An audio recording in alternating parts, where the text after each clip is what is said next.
Today is Wednesday, January the 22nd, and we saw something happen in the S&P that we had predicted with the Fibonacci's. We'll get to it in a second. Volume, as we've come to expect, pretty strong. The Dow finished slightly down, NASDAQ slightly up, S&P slightly up. Advancers and decliners were pretty much a trade-off, but our numbers have already been updated. In the McClellan, you can see that yesterday we finished on the zero line, and thinking that if we're repeating this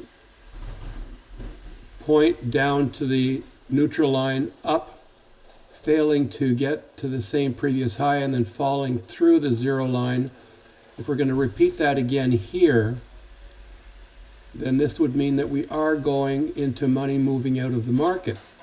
So when we update that with today, we find that the advancers and decliners in the 2,900 issues on the New York Stock Exchange, the difference was 7 to the negative. So it's moved slightly down, but in the general direction of going to the oversold or money moving out of the market. But here's what's remarkable about what happened in the market. We had been looking at this Fibonacci extension, which started in December of 2018, found its peak at the end of April, did this little pullback, and this is a 38.2% perfect pullback from A to B. It pulled back 38.2%. We said that if we took this move, $607 over 86 days, and laid it on top of point C, it would take us to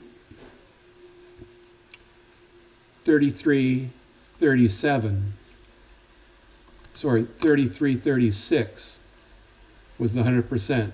And that would have been a $608 move over 23 weeks.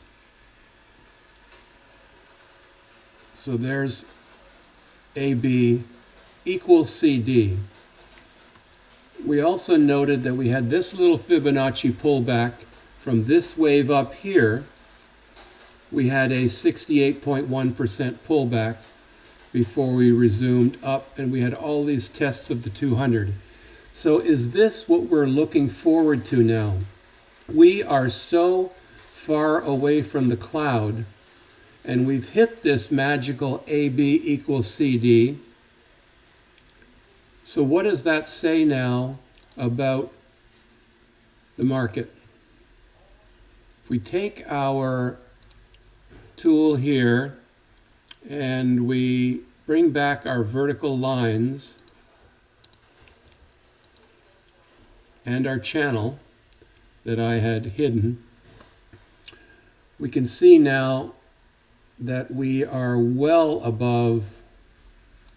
So if we move this, anyways, we're now about probably 200 and we're well above the cloud, way above the cloud, and the cloud is coming up, and I think it's going to meet price. Price is going to come down. Where would be a nice pullback for that? Let's take a Fibonacci and let's talk about a 38.2% Fibonacci pullback of this point to this point. There's a wave right there. 38.2% would be a pullback to 3136. 3136 could be where we're going.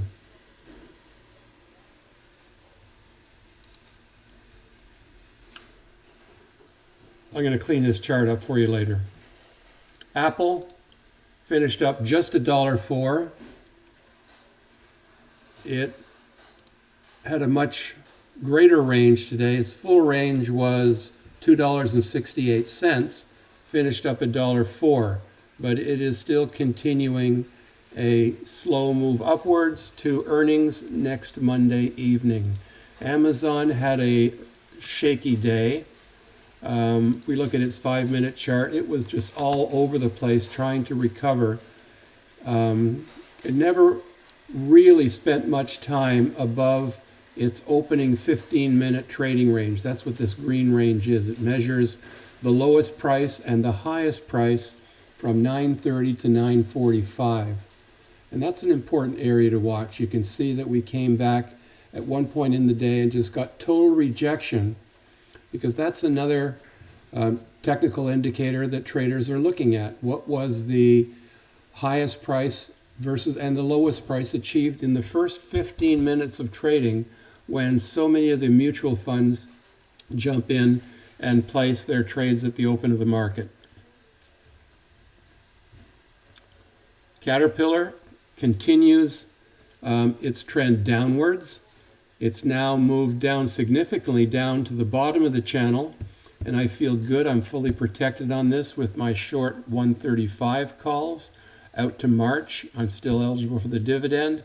We went ex-dividend last week, and we're looking for that dividend to be paid in $1.02 to be paid in February. Home Depot had its first day of a little bit of a pullback, and you see it was a pretty serious pullback. It lost all of its gains in the day. AT&T had a remarkable move up.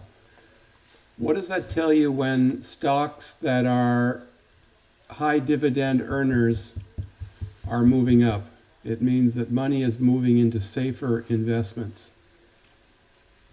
Tesla lost most of its $45 gain and finished off in the middle. Still haven't moved into a position yet on Tesla, and still not sure I'm going to, because it's just so overbought. These moves up here were the people who had sold Tesla short and had to buy back or suffer losses. So now that the short sellers are probably finished buying back,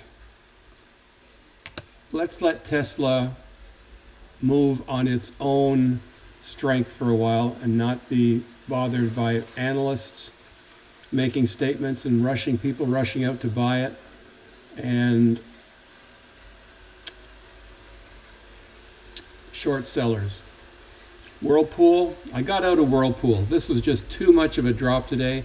Saved by the bottom of the cloud, but this is a disaster because the Chiku span has moved now right to this point. If you can see the Chiku span, let me see if we can move that up a bit. You can see the Chiku span is right here, just stopped at the bottom of this candle. That's really bad news, because now when price moves up, the Chiku span is going to be striking all of these candles, and I just think it's in trouble. It should be moving up. There should be good news. Its earnings are next Tuesday, I believe. So maybe somebody knows something. I'm out, and I took a $300 loss on that. That was my limit, to lose $300. When I did, I got out. So where are we going tomorrow? S&P did this. Remember, it hit that 100% AB equals CD. That's pretty powerful, and that may mean exhaustion. Let's take a look tomorrow and see. Already the market is down a couple of points in after hours trading. But I do want to point out the futures chart. What did it do when it opened?